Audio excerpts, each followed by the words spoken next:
Euzubillahimineşşeytanirracim. Bismillahirrahmanirrahim. Elhamdülillahi Rabbil alemin. Esselatu vesselamu ala Resulina Muhammedin ve ala alihi ve sahbihi ecmain. Allah'ın selamı, rahmeti ve bereketi üzerinize olsun inşallah. İdeal Eğitim Vakfı'nın öğretmenler buluşması kapsamında düzenlenmiş olduğu Tevhid-i Tedrisat konulu panelimize hoş geldiniz. Hepinizi saygıyla, hürmetle selamlıyorum. Evet, biliyoruz bir toplumun şekillenmesinde, gelişiminde eğitimin çok önemli bir yeri vardır. Türkiye Cumhuriyeti'nin kuruluş aşamasında da eğitimin şekillenmesinde Tevhid-i Tedrisat Kanunu büyük bir yer, büyük bir önem arz etmekte, merkezi bir konumdadır. Tevhid-i Tedrisat Kanunu yani Öğretim Birliği Yasası Türkiye Büyük Millet Meclisi tarafından 3 Mart 1924 tarihinde 430 kanun numarasıyla kabul edilmiş olan ve ülkedeki bütün eğitim kurumlarının marif vekaletine yani Milli Eğitim Bakanlığı'na bağlanmasını öngören bir kanundur. Şimdi tevhid ve tedrisat kavramları İslami literatürde merkezi bir kavramdır. Tevhid birliği tedrisat ile genel anlamda eğitim ve öğretimi kasteder. Evet, hocamın arz ettiği gibi Tevhid-i Tedrisat Yasası 3 Mart 1924 tarihinde 2. Meclis tarafından kabul edilmiş bir yasa.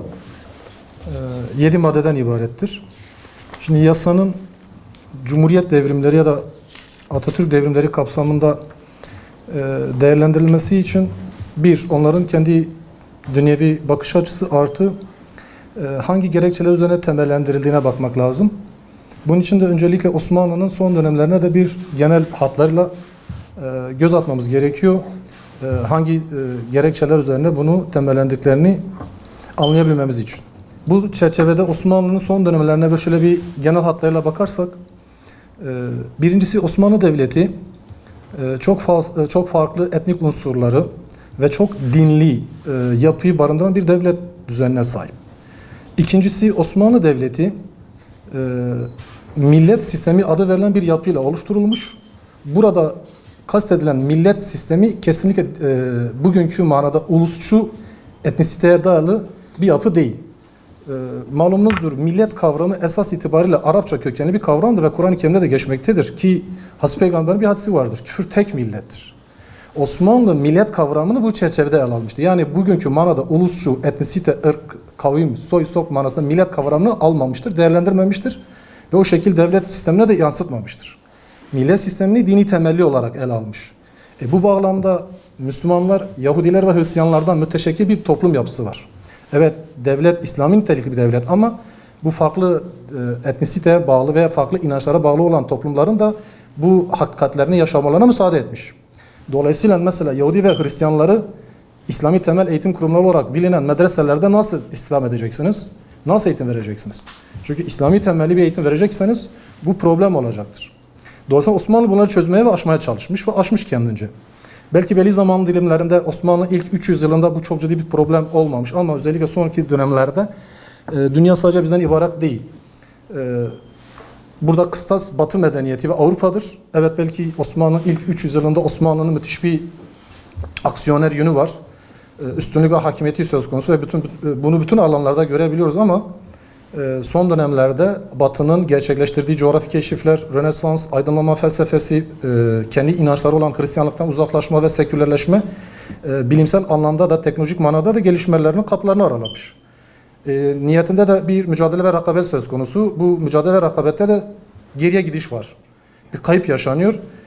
Bu durum Osmanlı yöneticilerinin Batı üzerinde bir eziklik psikolojisi yaşamalarına ve onu örneklemeye itmiştir. Burada da bu durumda eğitime yansıyacaktır. Birçok alana yansıyor da konu eğitim olunca orada yansımış oluyor ve burada bize göre en azından ana temelden, İslam'ın temel esaslarından, temel eğitim formatından uzaklaşma noktasında bir sapma yaşanıyor. Osmanlı'daki eğitimle ilgili 19. yüzyıla kadar yani Osmanlı'nın yaklaşık 400 yılı boyunca devlet genel itibariyle bugünkü gibi bir ülkenin bütün boyutlarında eğitimi bizzat üstlenmemiş. Mesela askeri eğitim ve yönetici yetiştirme eğitimi devletin doğrudan elindedir. Ama bütün halk katmanlarının eğitimini devlet bizzat doğrudan üstlenmemiş. Dolayısıyla eğitim yönleri var. Ve parça parça, bölük bölük bir eğitim sistemi var. Özellikle burada tevhid tesisat üzerinden eleştiri konusu olan medrese eğitimi ise özerk bir yapı çerçevesinde vakıflar aracılığıyla yürütülmektedir ve oradaki personel de doğrudan devlet tarafından bir istihdam veya maaş sistemi değil, vakıf sistemi üzerinden eğitim sistemine tabi, maaş sistemine tabidirler. Bir yanda medrese var, oradan yetişen bir nesil var. Oradaki eğitim, okutulan kitaplar, elde edilen bilgiler, oradaki hoca, öğretmen profili, bir de mektep, işte daha modern ifade edilebilen tahtanın, işte sıra masanın olduğu ve biraz da Avrupa'yı eğitim standartlarıyla, yeni bir usul ile eğitim verilen okullar var. Orada yetişen bir nesil var. Bu iki nesil de aynı toplumun içine çıkıyor.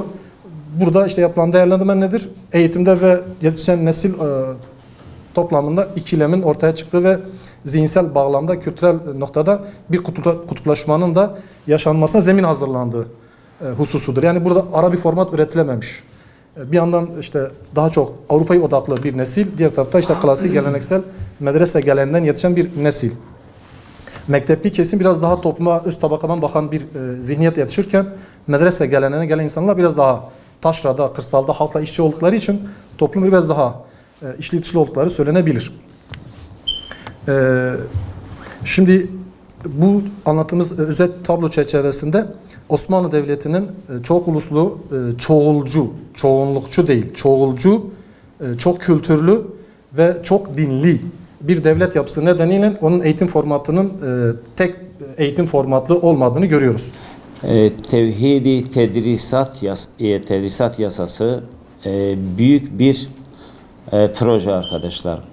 Büyük bir iddiası vardır ve büyük bir hedefi vardır. Osmanlı'nın son dönemine denk gelen sıkıntılardan sonra ve Osmanlı'yı esasen çökmeye yönelten, götüren eğitim sisteminin yetersizliği, modelinin yetersizliğin üzerine yeni bir sistemi inşa etme, yeni bir toplumu inşa etme iddiasıdır. Bu manada düşünecek olursak esasen iddia şuydu: medreseleri de sistemin içerisine dahil edip revize etmek, yenilemek, toplumun ihtiyaçlarına daha uygun hale getirmekti ki bu doğru bir bakış açısıdır. Ancak Cumhuriyet sistemi ve milli eğitim sistemi çokça büyük bir projeydi. Bir toplumu kökünden değiştirme ve dönüştürme projesiydi. Bir toplumun geçmişiyle bağını kökünden kesme projesidir.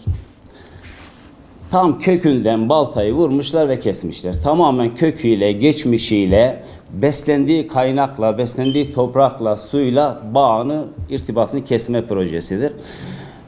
Ve bu proje üzerine inşa edilmiş 100 yıldır devam eden nesiller bugüne kadar gelmektedir. Örneğin harf inkılabı yaşanıyor arkadaşlar 1928'de. Ondan öncesinde Milli Eğitim Temel Kanunu var, halen onunla yönetiliyoruz. Ve biz halen Milli Eğitim 1739 sayılı Milli Eğitim Temel Kanunu. İlk cümlesinde okuyayım, ondan sonra devam edeyim. Atatürk ilke ve inkılaplarına ve anayasada ifadesini bulan Atatürk milliyetçiliğine bağlı, anayasanın başlangıçtaki temel ilkelere dayanan demokratik, laik, devlete karşı görev ve sorumluluklarını bilen bir yurttaş olarak yetiştirmek.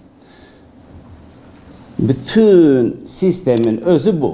Nasıl bir vatandaş yetiştireceğimize dairdir.